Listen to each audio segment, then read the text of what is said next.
ہم اس سے نکل گئے کیونکہ قوم سب کچھ کر سکتی ہے. تو ابھی بھی جو اب سامنے ہمارے راستہ ہے اس میں باحیثیت ہم قوم مقابلہ کر سکتے ہیں.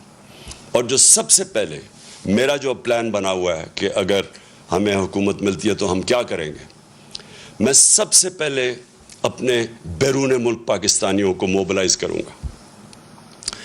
دیکھیں میرے پاکستانیوں، ایک چیز سمجھیں، ہمیں اندازہ ہی نہیں ہے کہ ہمارا کتنا بڑا اثاثہ ہے بیرون ملک پاکستانی.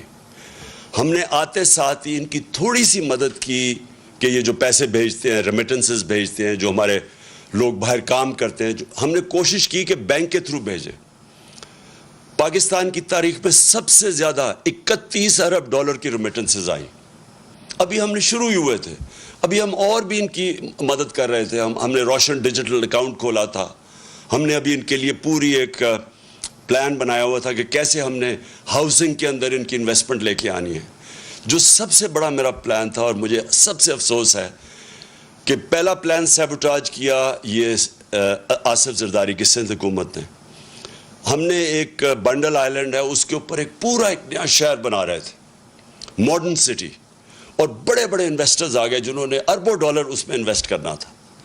تو اس سے ہونا کیا تھا کہ اس سے ایک تو کراچی جو پھیلتا جا رہا ہے اور جو مشکل، پانی بھی نہیں دے سکتے، سیوریج بھی نہیں دے سکتے، یعنی